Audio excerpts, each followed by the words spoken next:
Zamani nilikuanga nikiamini kwamba forex trading ilikuanga ni utapeli. Nakumbuka kuna kipindi fulani tulikuwa tunaambiwa kuhusu mashine, kwamba unanunua mashine na hiyo mashine inakuchimbia pesa after 24 hours. Hizi mashine zilikuwa ni mashine za bei fulani, ulikuwa unaweza lipa. Mashine ndogo ilikuwa ni shilingi 4,500. Mashine medium ilikuwa ni 15,000 na mashine kubwa ilikuwa ni 30,000. Mimi nami nilichukua 40,000 nikaekeza kwa hii machine, kwa sababu yule ambaye alitufundisha forex trading au kutueleza forex trading ni nini. Sasa mimi nikachukua 40k nikaweka, nikanunua machine ile ya 30k na zile ndogo mbili za 5k. Nakumbuka kila jioni ilikuanga ni 1:30 jioni, unaenda una click kwa hiyo app na ina update, inalimalima hizo pesa ikitumia hiyo machine. Alafu the next day pia utapata ka profit kamesonga. Siku moja ilikuwa inafika wakati wa withdraw hizo pesa. Tuliingia kwa zile app ambazo tulikuwa tuna click hizo machine zikimine pesa. Hizo apps zilikuwa wame disable. Nakumbuka kuna msimamizi alikuanga anajiita ati author. Sasa yeye ndiye alikuanga tu anatuongelesha kwa WhatsApp na alikuwa anatoka South Africa. So baada ya hiyo app kukua disabled, 40,000 zote zikapotea na zikapotelea mtandaoni. Iliniuma sana bwana. Kuanzia hiyo siku nilikuwa nikisikia tu kitu ati forex trading, nilikuwa ninachukia, kwa sababu nilikuwa najua tu hii ni ujanja na ni wizi wa pesa mtandaoni. Lakini wakati nilikuja nikakaa chini, nikalima, dig in, nikapata kwamba kumbe forex trading sio venye tulikuwa tunatapeliwa. Nilikuja kugundua kwamba venye nilipoteza pesa, hiyo haikukuwa forex trading, ilikuwa ni utapeli uliokuwa umejificha kama uwekezaji. Leo hii mamilioni ya watu wanafanya biashara ya fedha kutumia soko la forex. Lakini jambo moja ambalo inafaa ujue ni kwamba hauwezi tajirika na siku moja kutoka kwa hii biashara ya forex trading. Unajua mpaka saa hii kuna watu ambao bado wanaamini kwamba forex trading ni utapeli, kwa sababu wamejaribu kupredict kama price inaenda juu ama inaenda chini, na wamepoteza pesa zao kwa forex trading. Labda nikwambie kitu kimoja. Forex trading inahitaji kujifunza. Kitu cha kwanza, uwe na nidhamu na usimamizi mzuri wa pesa zako. Lakini kama hujajifunza na hujui kusimamia hiyo capital yako, hapo ndipo utapoteza pesa na utasema kwamba forex trading bado ni scam. Lakini kama umejifunza na umefuata vipengele fulani, uko na nidhamu, hakika utaona hii ni biashara ambayo inaleta faida. Kwenye hii video nitakuonyesha hatua baada ya hatua jinsi ya kuanza forex trading hapa Kenya, hata kama hujawahi jaribu forex trading. Na tutatumia broker ambayo anaitwa Pocket Broker, au app ambayo inaitwa Pocket Broker, na unaweza ipata ukitumia link ambayo iko kwa description pale chini. Hebu tuanze. Forex wamefupisha tu neno foreign exchange, yani alafu na ex ndio ikaitwa forex, yani foreign exchange, yaani biashara ya kubadilishana sarafu. Kwa mfano, ukibadilisha shilingi ya Kenya kwa dola za Marekani, hiyo inaitwa foreign exchange. Sijui kama umenielewa. Na hii biashara hufanywa na makampuni, benki na hata serikali, na wafanyi biashara kama mimi na wewe. Sasa kazi yako kama wewe sasa mfanyi biashara, unajaribu kutabiri kama sarafu moja itapanda au itashuka dhidi ya nyingine. Wacha chukue mfano kama EUR ama euro ikiwa wananunuana na US dollar. Ukiona euro itapanda dhidi ya dola, unafungua buy ama unafinya mahali inaitwa buy. Na ukiona euro itashuka, unafinya mahali inaitwa sell. Na ukitabiri kwamba euro itapanda dhidi ya dola na hakika euro ipande, itakuwa umetengeneza faida papo hapo. Lakini ukitabiri kwamba euro itapanda na euro ishuke, hapo itakuwa umekosea na utapata hasara. Ndio maana nilikuambia kwamba ni lazima ujifunze forex trading. Watu wengi wanaamini kwamba ni lazima uwe na pesa mingi sana hapa Kenya ndio uanze forex trading, lakini hiyo sio ukweli. Forex trading unaweza anza kutumia hii demo account. Hauwezi weka pesa yoyote kwa hizi broker. Hii demo account inakujanga na pesa ambazo si halali, bali hizi pesa zitakutumia.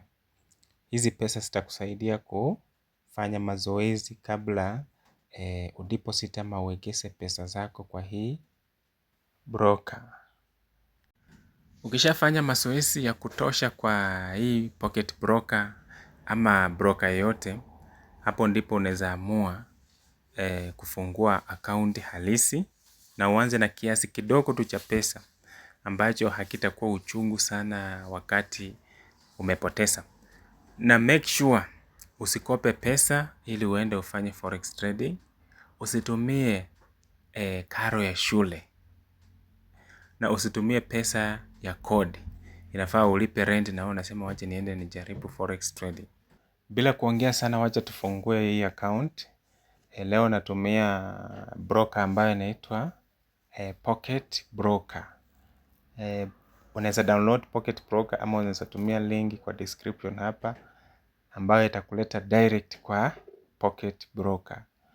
Unaweza fungua kutumia email, uingie na password, lakini mimi niko natumia Gmail, Google account kusign in. Hii Pocket Broker itafunguka na hii ndio sasa upande wa ndani wa hii app. Napenda hii app sana kwa sababu ni rahisi kutumika na unaweza tumia wakati wowote. Kwa mara ya kwanza kama unaona hivi vitu ambavyo unaona vinapanda, vinashuka, vinatengeneza kala ya nyekundu, ingine kijani, hii ndio inaitwa charts. Inakuonyesha kuona venye wale wanunuzi wanasukuma wenye wanauza na hao ambao wanauza pia wanasukuma wenye wananunua. Kwa hii Pocket Broker kuna mahali unaweza search for example gold here. Ukitaka kutrade gold unatafuta hapo. Unaweza pia tafuta Nasdaq ni kama hawaja include hapa. Wacha tutafute Tesla. Tesla ndio hii. Unaweza fanya forex trading ukitumia Tesla. Wacha tuone pia nini, Amazon. Unaweza fanya pia forex trading kutumia Amazon. Hebu tuone. Una Google kweli? Hawana Google. Wacha tuone ingine inaitwa nini? Microsoft. Unaweza finya hapa Microsoft na inaleta chart ya Microsoft na unaweza buy ama unaweza sell. Wacha tuone hii chart ya Apple. Wacha ni click kwa Apple. Sasa hii ndio chart ya Apple. Kuna watu wananunua, kuna watu wanauza venye wanaona. Sasa kama ndio unaanza forex trading, usiende na vitu kama Apple, Microsoft ama Tesla. Anza na EUR na US dollar. Nitakwambia ni kwa nini. Kwa sababu watu wengi hapa huwa wanafanya forex trading wakitumia hizi currency pairs. Hapa kuna kitu inaitwa muda ama time frame. Na time frame ndio hii. Unaweza bonyeza hapa alafu kachukua muda ambao unataka kufanya forex trading yako. Inaweza kuwa ni kitu kama dakika 1 ama dakika 3 au dakika 5 hadi dakika 30. Inategemea na wewe unataka muda gani ambao unataka kufanya forex trading yako. Mimi niko natumia dakika 1, so nimechukua muda wa dakika 1. Hapa ndio mahali unaweza weka pesa, unaweza chukua $1 ama $3. Lakini kwa hii tutorial wacha tuende na $1. Sasa tumechukua muda wa sekundi 1 na $1. Sasa ni kazi yetu kutabiri hii price itapanda juu ama itashuka chini. Na venye umeona nimetabiri kwamba price ama sarafu itashuka. Sasa hizo ndio masekunde ambazo zimebaki ili tuone kama tumefaulu ama bado hatujafaulu. Hebu nisongeze karibu kwa screen ndio tuone hizi sekunde ambazo zimebaki kama utabiri wetu wa kununua utafaulu ama hautafaulu. Kumbuka tukifaulu itakuwa tumeongeza faida kwa akaunti yetu, na vile vile tukianguka itakuwa pia tumepoteza dola yetu. That's why nilikwambia lazima uwe umejifunza na uko na akili fulani ndio upate kufaulu kwa hii forex trading. So umeona ubashiri wetu tumefaulu, tumeongeza kitu kwa account yetu. Hii vitu si ngumu, ni kama mlima. Yaani price inapanda, inashuka, inapanda, inashuka, inapanda kidogo. Hapa sasa ilikuwa inaenda sideways. Na hii ndio tunaitanga consolidation. Ukiona market inaenda sideways, usitrade, ngoja.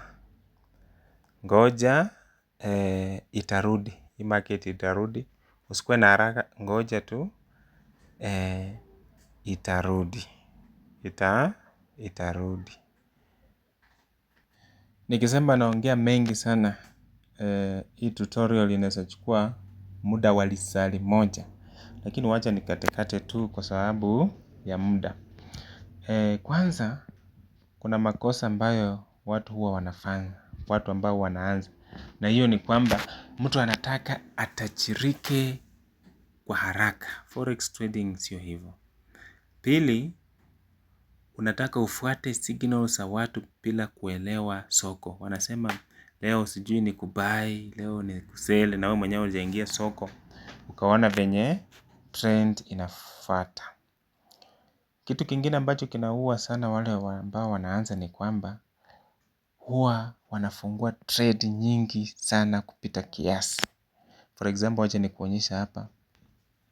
Unapata mtu amefungua trade ngapi? Trade kama 5 kwa mara moja. Kumbuka hapo, ona nimepoteza $1 yangu imeenda. Unaweza kuwa umefungua trade 5 kwa mara moja na unapoteza hizo ni $5. Ama kama umeweka dola kama 5 kwa hizo 5 ni $50 na unaenda kupoteza hizo $50 kwa dakika moja.